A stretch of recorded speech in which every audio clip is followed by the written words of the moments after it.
नमस्कार. पुस्तकाचे नाव एक होता कारवर, लेखिका वीणा गवाणकर. पुढील भाग कर्मभूमीत. ऑक्टोबर महिन्याच्या एका सकाळी प्राध्यापक जॉर्ज कारवर दक्षिणेकडच्या ॲलाबेमा राज्याकडे निघणाऱ्या आगगाडीत बसले. अनोळखी अपरिचित भूमीकडे ते निघाले होते. समृद्ध शेतं मागे पडली होती. गाडीच्या खिडकीतून प्राध्यापक कारवरना सर्वत्र पांढरी शेतं अर्थात कापसाची दिसत होती. कुठेही हिरवं नाही. क्षितिजापर्यंत पांढरा धोक कापूस. कापूस साम्राज्याला सुरुवात झाली होती.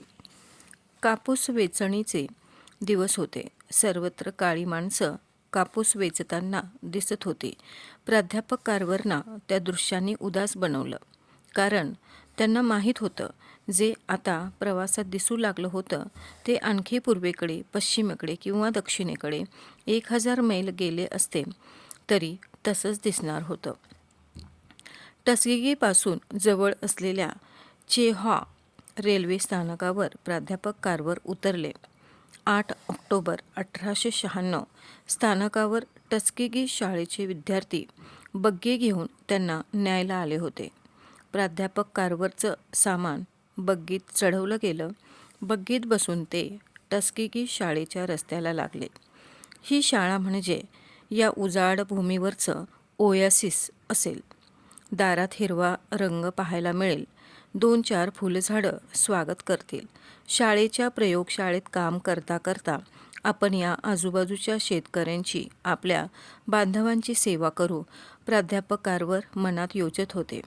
बग्गी शाळेच्या दाराशी येऊन थांबली तरी आपण मुक्कामी येऊन पोहोचलो यावर त्यांचा विश्वास बसेना.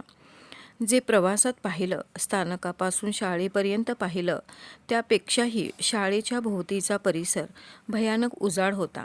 लाल पिवळसर मुरमाड माती, झाडोरा नाही. दूरवर नजर टाकली तर तुरळक झाडी. शाळेच्या मागच्या बाजूला गिधाडं घिरट्या घालत होती. मलमूत्र निस्सारणाची, सांडपाण्याची योग्य दक्षता घेतलेली नव्हती. प्राध्यापक कारवर यांनी खाली वाकून मुठभर माती हातात घेतली. बोटातून माती वाळूसारखी घरंगळली. हिला खताची गरज आहे. अख्खा घोडा गाठला जावा अशी घळी असणारा हा उजाड माळ, ही ओसाळ निकृष्ट मृतवत जमीन, लाल पिवळ्या जांभळ्या रंगाची रेताड जमीन, कुठे गवताचं पानही नजरेस येत नाही. हिरव्या रंगाचा मागमूस नाही. आपलं ज्ञान, आपली बुद्धी इथे कसाला लागणार आहे याची कल्पना त्यांना येऊन चुकली. आपलं आयुष्य सरळ बिनअडचणीचं घडवायचं असं देवाच्या मनात असतं तर त्याने या वंशात कशाला आपल्याला जन्माला घातलं असतं. टस्केगी कालपर्यंत या नामोच्चाराने आश्वासन मिळत होतं. आता मावळत्या सूर्यप्रकाशात त्यांना दिसत होतं ते फक्त एक आव्हान, कसोटी बघणारं. या इथे मानव खऱ्या अर्थाने मुक्त व्हायचा होता. ही भुकेची खाई आपली कर्मभूमी. प्राध्यापक कारवर डॉक्टर वॉशिंग्टन यांच्या कार्यालयात दाखल झाले. हुरहुरत्या मनानं डॉक्टर वॉशिंग्टन त्यांचीच वाट पाहत होते. आपलं शंकाकुल मन आवरत होते. प्राध्यापक कारवरना दारात पाहून डॉक्टर वॉशिंग्टन सामोरे गेले. साऱ्याच शंका विरल्या. प्राध्यापक कारवर यांच्या साधेपणाने, चौकस दृष्टीने, चिकित्सक निरीक्षणाने, त्यांनी विचारलेल्या सूचक प्रश्नांनी डॉक्टर वॉशिंग्टन सुखावले. त्यांनी जोखलं, हे पाणी वेगळं आहे. आपल्याला कल्पनाही नव्हती इतकं ते नितळ, खोल आणि प्रवाहीही आहे. टस्केगीचं भवितव्य सुरक्षित झालं. डॉक्टर वॉशिंग्टन निश्चिंत झाले. त्यांच्या डोक्यावरचं ओझं हलकं झालं. आता आणखी मजल मारायला वाव होता, फुरसत होती. या पहिल्याच मुलाखतीत हे 2 थोर निग्रो पुरुष सुहृद झाले. जीवित धागे जोडले गेले आणि हे धागे एवढे चिवटके डॉक्टर वॉशिंग्टन यांच्या मृत्यूनंतरही प्राध्यापक कारवर त्या बंधनात राहिले. मोठमोठे मानसन्मान, धनदौलतीचं आमिष त्यांना या बंधनातून दूर करू शकलं नाही.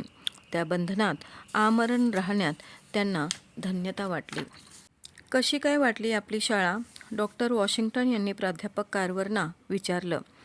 बरंच काही करावं लागणार आहे.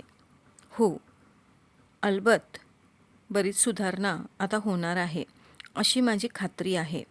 सूचकपणे डॉक्टर वॉशिंग्टन उद्गारले. त्यांच्या उद्गारामागचा रोख ध्यानी घेत प्राध्यापक कार्व्हर म्हणाले, तुमची कामगिरी फार स्पृहणीय आहे.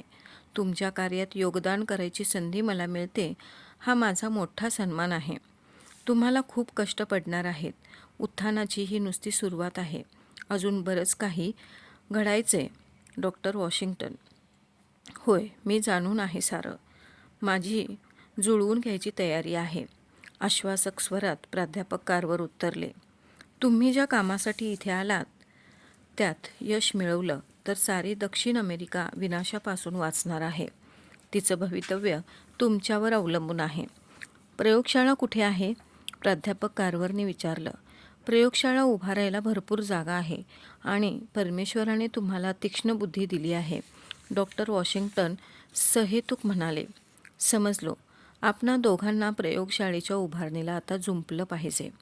असंच म्हणायचे ना तुम्हाला? प्राध्यापक कार्व्हर यांच्या या बोलण्यावर डॉक्टर वॉशिंग्टन मनमुराद हसले. हसण्यात हसणं मिसळलं, खांद्याला खांदा जुळला, साथीला साथ मिळाली, पावलं जोडीने पडली. प्रयोगशाळा नाही, वनस्पती नाही, बागा नाहीत, काहीच नसलेल्या या ठिकाणी प्राध्यापक कार्व्हर रुजू झाले होते. जमिनीची, शेतीची आणि पर्यायाने तेथील जीवनमानाची उन्नती साधण्यासाठी त्यांना प्रयत्न करायचे होते. आपल्या संशोधनाची दिशा निश्चित करून घ्यायची होती.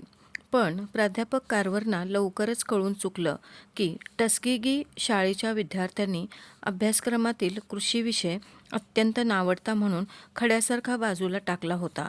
किंबहुना बरेचसे विद्यार्थी शेती टाळण्यासाठीच टस्केगीला आले होते.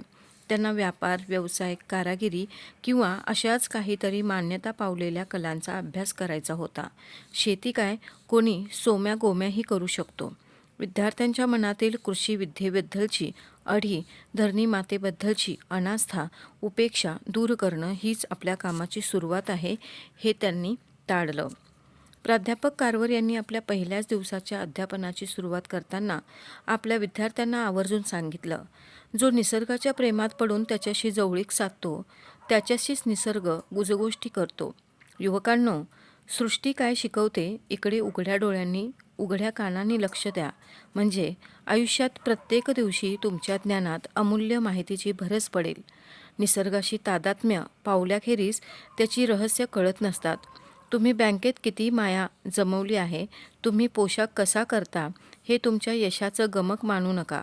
तुम्ही समाजाची किती व कशी सेवा करू शकता, यावर तुमच्या आयुष्याची सार्थकता अवलंबून आहे. मग साऱ्या वर्गावर आपली हसरी नजर फिरवून ते पुढे म्हणाले, चला वर्गाबाहेर पडा. आजवर कोणीच केला नसेल असा एक नवा उपक्रम हाती घ्यायचा आहे. आपल्याला आता गावात फिरून प्रत्येक अंगणात परसात टाकून दिलेला भंगारमाल गोळा करायचा आहे.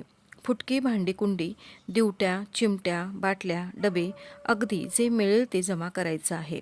आपल्याला एक प्रयोगशाळा उभारायची आहे आणि त्यासाठी ही अशी उपकरणं जमवावी लागतात, असं म्हणून त्यांनी आपल्या पेटीतून आणलेली छोटी छोटी उपकरणं विद्यार्थ्यांना दाखवली. प्राध्यापक आणि विद्यार्थी प्रयोगशाळेची उपकरणं गोळा करण्याच्या मोहिमेवर निघाले. ती मुलखावेगळी कामगिरी साऱ्यांच्या अंगात संचारली होती. संध्याकाळी सगळे परतले. सारा गाव गोळा करून मुलं परतली होती. प्राध्यापक कार्व्हरनी प्रत्येकाची पाठ थोपटली. ते त्यांना म्हणाले, तुम्ही आणलंत त्यातलं काहीच टाकाऊ नाही. काही आता उपयोगी पडणार आहे तर काही नंतर. आजही टस्केगीतील कार्व्हर म्युझियम पाहाल तर काय दिसेल? ज्या टाकाऊ वस्तूंचा वापर करून अलाबेमाची उभारणी करण्याच्या आपल्या कार्याला प्राध्यापक कार्व्हरनी सुरुवात केली, त्याचा संग्रह आजही तिथे जतन करून ठेवलेला आहे.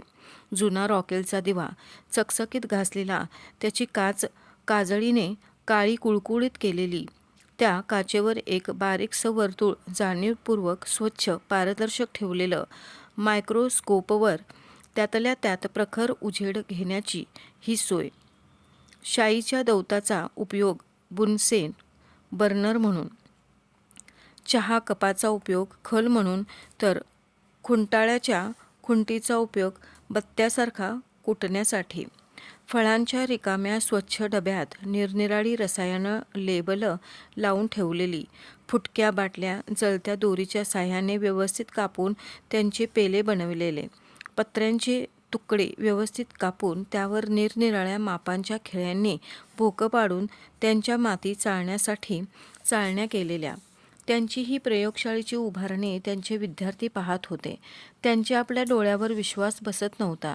प्राध्यापक कारवर त्यांच्या हाताखाली शिकून बाहेर पडलेले विद्यार्थी जिथे जिथे समाजसेवा करण्यासाठी, विशेषतः शेती सुधारणेच्या कामी गेले, तिथे तिथे त्यांनी साधनांच्या अभावांचा कधीच बाऊ केला नाही. केवळ महागडी व अत्याधुनिक साधनं वापरून यश मिळवता येतं असं नाही, हे त्यांना पुरतेपणी अनुभवायला आलं होतं. सर्वसामान्य गोष्टीचं यश असामान्य कसं ठरेल ते पहा. ज्या कशामुळे आपल्या बांधवांच्या थाळ्या अन्नाने भरतील ते महत्त्वाचं समजा. आपल्या शिक्षकाचा हा संदेश ते कधीच विसरले नाहीत. त्यांना चाचणी प्रयोगासाठी देण्यात आलेल्या 20 एकर जमिनीची मशागत करण्यासाठी त्यांनी स्वतः नांगर हाती धरला. तेव्हा तो दिव्य सोहळा पाहण्यासाठी आजूबाजूची शेतकरी गावकरी मंडळी जमा झाली. कारण त्यांनी आजवर कुदळीने जमीन कसली होती, त्यामुळे घोड्यांचा नांगर आणि नांगर हाती धरणारा प्राध्यापक दोन्ही नवलाचे होते. आमची हयात जमीन कसण्यात गेली आणि हा काय नवीन शिकवणार आम्हाला, म्हणून टवाळी करणारे बघेही भरपूर जमले होते. आपली मनशांती ढळू न देता हसत खेळत उत्तरं देत प्राध्यापक कारवर यांनी नांगरणी पुरी केली. जमीन नांगरताना डिखळं नांगरांच्या फळाला चिकटून बसली की ओळखा, ही जमीन अधिक ओली आहे. अशा जमिनीत कशी शिरणार? हवा मिळाली नाही तर झाडांची मुळं कशावर जगणार? म्हणून पेरणी करताना जमीन भुसभुशीत हवी.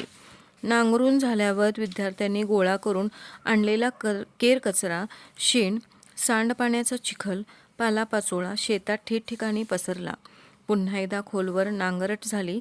हळूहळू टिंगल टवाळीची जागा कुतूहलाने घेतली.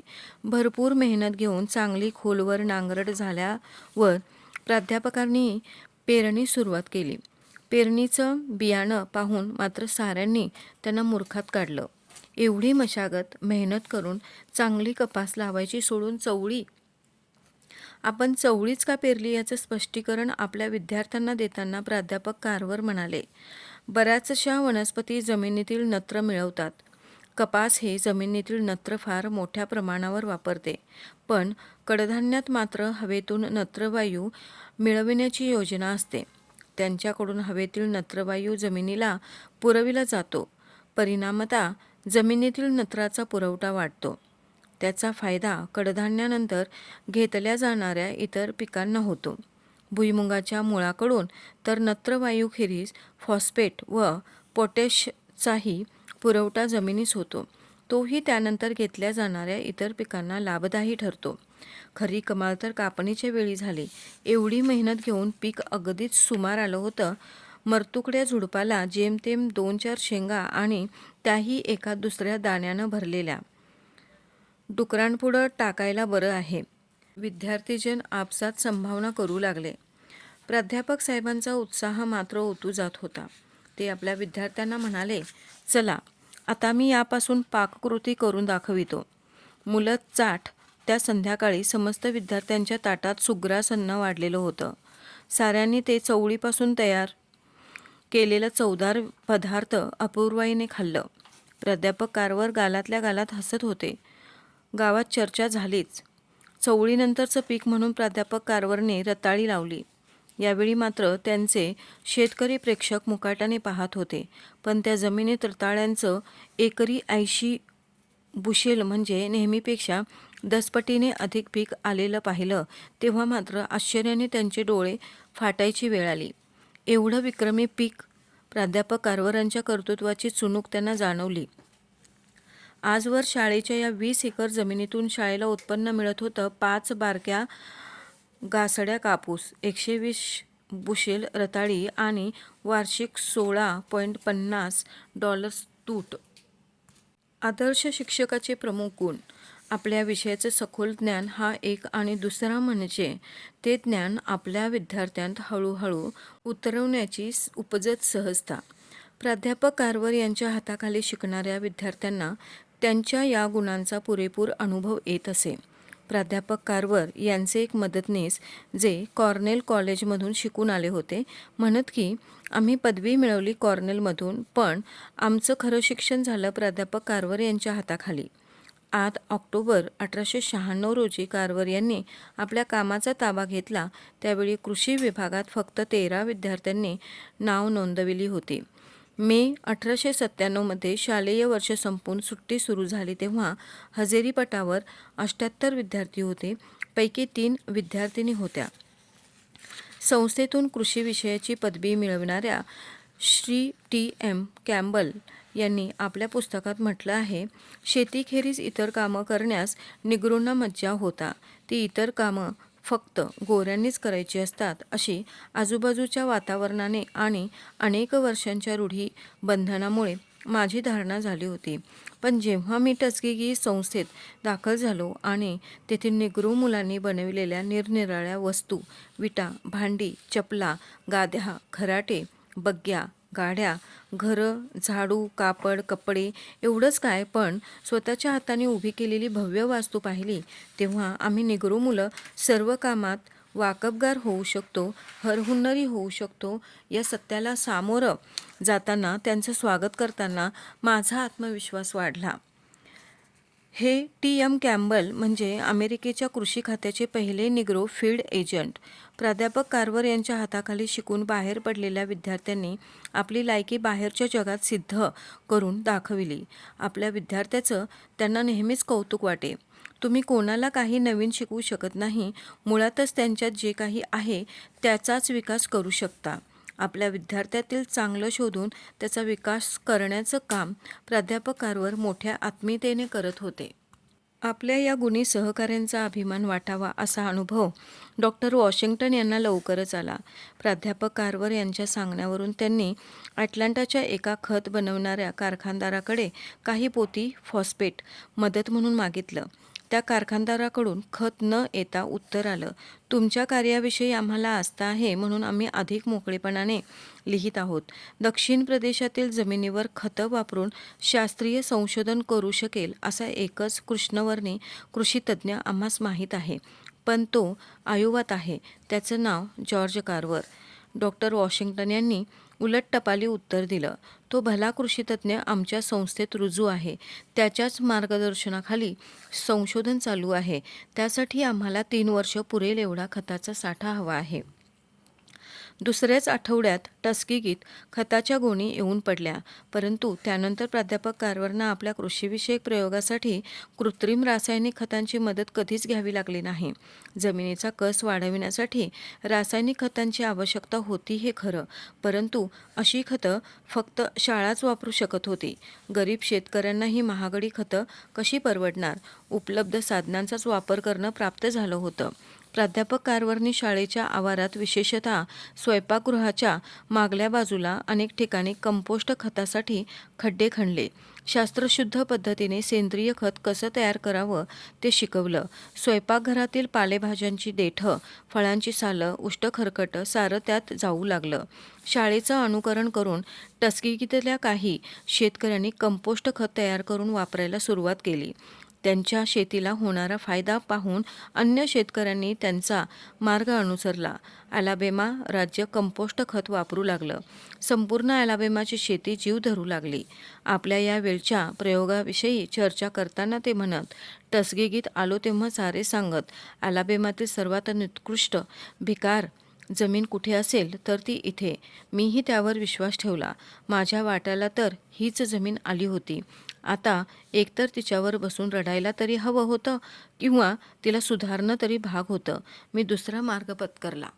रताळ्यानंतर त्यांनी कपास लावली तेव्हा वेचणीपूर्वीचं त्यांचं ते रसरशीत आणि भरघोस पीक पाहण्यासाठी सारी पंचक्रोशी लोटली होती. ते पीक विक्रमी होतं. एकरी 500 पौंडांची गासडी एवढं ते भरलं. काळ्या गोऱ्या साऱ्याच शेतकरी बंधूंनी त्यांचं कौतुक केलं. उभ्या आयुष्यात नव्हे, त्या प्रदेशाच्या इतिहासात एवढं वारेमाप पीक कधी निघालं नव्हतं.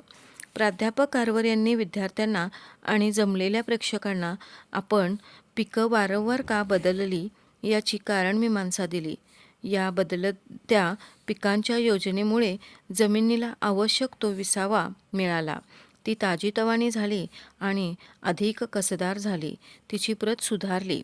उभी हयात कपाशीची लागवड करण्यात घालवणाऱ्या शेतकऱ्यांपेक्षाही कितीतरी पटींनी अधिक पैदास उभ्या जन्मात कपास न पाहिलेल्या उत्तरेकडच्या एका शाळा मास्तराने करून दाखवली होती. याचाच अप्रूप साऱ्या टस्केगीकरांना वाटलं. सतत 3 वर्ष प्रयोग करून प्राध्यापक कारवर यांनी विद्यार्थ्यांना आणि गावकऱ्यांना पटवून दिलं की वनस्पतींना काही विशिष्ट गोष्टी हव्या असतात आणि जमीन काही विशिष्ट गोष्टींचाच पुरवठा करत असते. या परिस्थितीत त्यांची परस्परानुकूलता पाहून सांगड घालून लागवड करणं हेच खऱ्या शेतकऱ्याचं काम आहे. वैयक्तिकरित्या प्रत्येक शेतकऱ्याशी सल्लामसलत करणं, त्यांच्या अडचणी समजावून घेणं आणि त्याला उपाय सुचवणं हे केव्हाही योग्यच. पण एकाच वेळी अनेकांना गटागटाने समजावून सांगता आलं तर ते अधिक सोयीचं आणि फायद्याचं ठरेल हे जाणून प्राध्यापक कारवर यांनी एक नवीनच प्रथा सुरू केली. मेकन काउंटीच्या शेतकऱ्यांनी दर महिन्याच्या 3ऱ्या गुरुवारी शाळेत एकत्र जमून चर्चा करायची असं ठरलं. प्रारंभी जेमतेम 60-70 शेतकरी जमत. पण प्राध्यापक कारवर यांच्या सल्ल्यानुसार शेती कसणाऱ्यांना कृषी उत्पादनात झालेला फायदा पाहून उपस्थिती वाढू लागली. यातूनच शेतकरी संघटना निर्माण झाली. या शेतकरी संघटनेच्या सभेचं संचालन प्राध्यापक कारवर करत. सोप्या साध्या भाषेत आपले विचार त्यांच्यापुढे मांडत. छोटे आणि सोपे प्रयोग त्यांच्याद्वारे त्यांना शेतीविषयक शास्त्रीय माहिती देत. शेतजमिनीची धूप थांबवून तिचा कस वाढविण्याचे पद्धतशीर प्रयत्न कसे करावेत याविषयीची सोप्या भाषेतून पत्रकं प्रसिद्ध करत. कपाशीची लागवड करण्यापूर्वी जमीन भाजून काढल्याने जमिनीची जी अपरिमित हानी होते ती टाळण्यासाठी जमीन भाजण्याचं तंत्र बदलावं. त्याऐवजी लागवडीपूर्वी खोलवर मशागत करावी, म्हणजे जमिनीतील ह्युमस जाळलं न जाता त्याचा खताप्रमाणे कपाशीला उपयोग होईल. धन्यवाद.